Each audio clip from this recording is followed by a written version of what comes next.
Assalamualaikum warahmatullahi wabarakatuh. Kembali lagi dengan saya di channel YouTube MS Tutor Official. Ini dia 5 praktik terbaik untuk meningkatkan interaksi di Facebook profesional.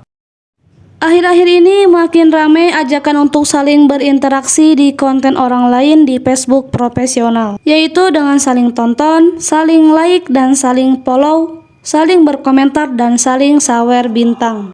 Yang mana katanya ini itu diyakini bisa menaikkan jangkauan konten sehingga banyak banget kreator pemula yang ikut-ikutan cara ini tanpa tahu kebenarannya. Jadi benarkah dengan rajin berinteraksi di konten orang lain bisa menaikkan jangkauan konten kita? Itu tidak benar ya teman-teman. Buktinya banyak kreator Facebook profesional sukses tanpa berinteraksi, apalagi sampai jari keriting. Lantas apa aja sih yang bisa meningkatkan jangkauan interaksi kita itu yang benar? Nah ini dia, saya akan share ya teman-teman cara untuk meningkatkan jangkauan interaksi di Facebook profesional. Jadi di sini ada 5 praktik terbaik untuk meningkatkan jangkauan interaksi di Facebook profesional. Pastikan tonton video ini sampai selesai tanpa di skip agar tidak gagal paham.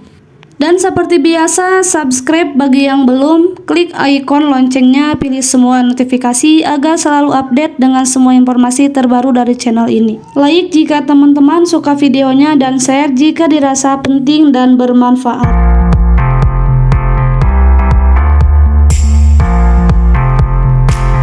Oke, pertama perlu teman-teman ketahui bahwa ada 2 interaksi di Facebook profesional, yaitu interaksi eksternal ke konten orang lain dan interaksi internal ke konten sendiri. Nah, interaksi yang dicatat dan masuk di insik Facebook adalah interaksi internal, yaitu jumlah tanggapan, komentar, bagikan dan klik di postingan teman-teman, khususnya di video atau reels kita. Ketika selesai mengupload sebuah video, maka algoritma Facebook akan menerima dan membaca video teman-teman sesuai dengan metadata yang teman-teman lengkapi.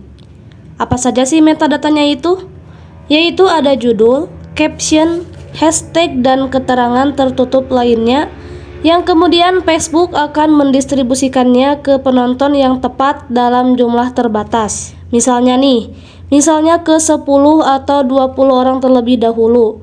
Nah, jika dari jumlah penonton tersebut menonton video teman-teman dengan durasi yang lama atau sampai selesai, apalagi sampai penonton itu melakukan interaksi dengan berkomentar, like dan share, artinya ada visibilitas serta retensi dari rasio klik tayang yang tinggi di video teman-teman. Maka otomatis Facebook akan merekomendasikan ke penonton yang lebih banyak dari mulai ratusan, ribuan, puluhan ribu, ratusan ribu, bahkan jutaan dan seterusnya. Jadi intinya supaya dapat interaksi yang banyak itu, bahkan sampai menjangkau jutaan, salah satunya harus membuat konten yang semenarik mungkin. Nah, kita bisa lihat di pusat bantuan bisnis Meta bahwa ada yang namanya praktik terbaik untuk meningkatkan interaksi halaman Facebook. Ini juga termasuk di Facebook profesional. Lalu apa aja sih praktik terbaik supaya interaksi kita itu meningkat? Nah, di sini ada yang namanya posting saat pengikut online. Nah, cara ini tuh sangat penting banget karena untuk mendapatkan interaksi pengikut kita itu harus online ya. Nah, biasanya kita itu harus tahu kapan tuh kira-kira pengikut kita itu online-nya jam berapa, waktunya jam berapa, misalkan seperti itu ya. Nah, misalkan biasanya ketika jam 9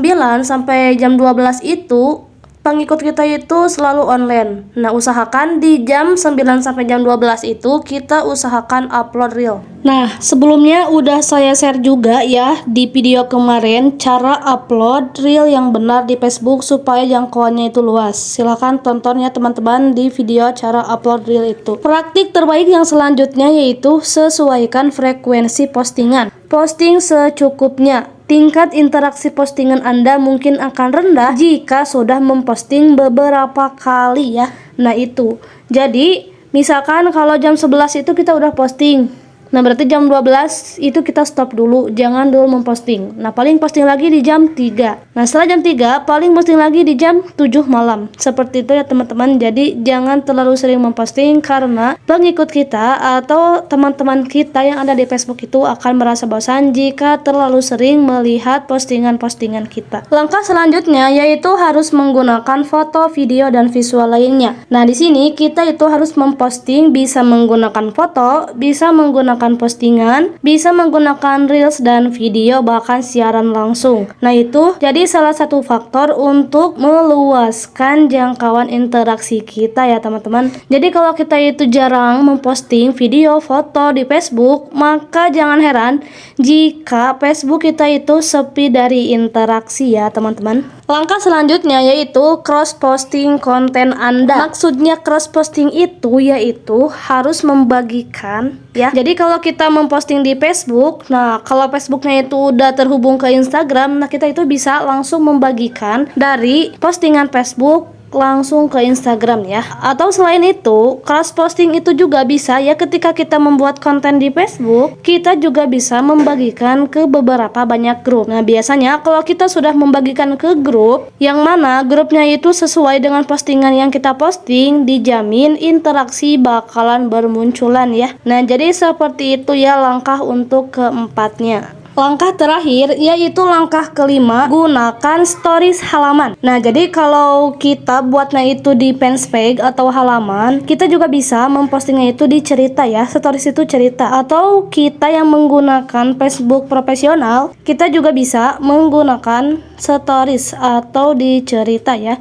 Jadi penting banget ketika kita upload video ataupun postingan di Facebook, kita itu bisa ya membagikan secara langsung itu ke cerita. Kenapa? Karena biasanya orang-orang suka sekali melihat stories atau cerita kita. Nah, jika kita membagikan postingan ke cerita atau kita membuat postingan di cerita, otomatis biasanya itu akan menimbulkan banyak sekali interaksi ya teman-teman. Nah, itulah 5 langkah terbaik cara meningkatkan interaksi di postingan kita. Nah, buat para pemula, silakan lebih semangat lagi buat kontennya, dan saya saranin teman-teman ketika membuat konten itu harus dengan satu niche. Maksudnya dengan satu judul atau satu tema. Nah, misalnya teman-teman itu membuat konten seputar masak-memasak. Jadi lebih ke banyak video tentang memasak dan foto-foto masakan, kemudian beberapa resep lainnya. Untuk meningkatkan interaksi, untuk meningkatkan followers dan lain sebagainya,